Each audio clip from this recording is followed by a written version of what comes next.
the Acer Predator Triton 300, specifically the PT31551594J model. And let me share with you my hands-on experience with this device. Let us start with the unboxing.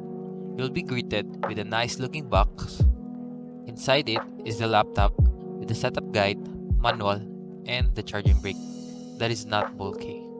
This is also bundled with a Predator bag and a promo of free gaming chair, which is mostly the reason why I bought this one. And here are the specs for this model. And yeah, it comes with the 4 gigs of RAM out of the box, and I'm a bit disappointed. I have to pay more for the upgrade fee and the additional RAM. I like the design, it doesn't really scream too much for a gaming laptop.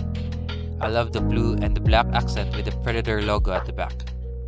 The laptop is made up of magnesium alloy and it is built well.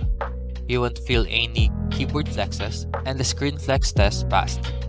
There are a number of air vents and a slight lift due to this rubber thing, which I think should be enough for cooling. The display is an 8-bit panel with screen resolution of FHD 1080p IPS with only 60Hz refresh rate. The display is bright enough and has good color with a very good viewing angle. Then we have a full-size keyboard with 4-zone RGB. You can control the lighting through the Predator Sense software. The keys are good with short travels and it is quiet. As always, you have to get used to the keyboard layout.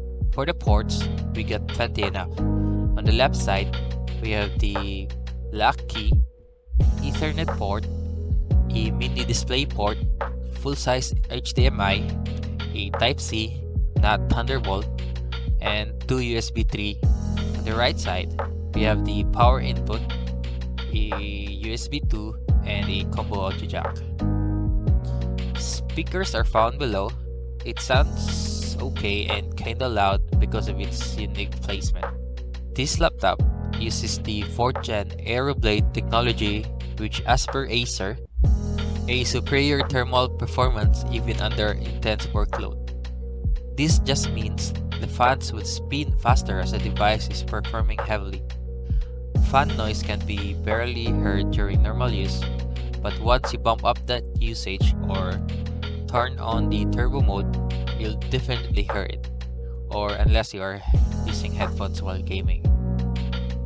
You'll also be having the Waves Max audio software, which will improve the sound quality when using headsets. Overall, I'm excited to game hard on this, even though this is just an entry gaming laptop.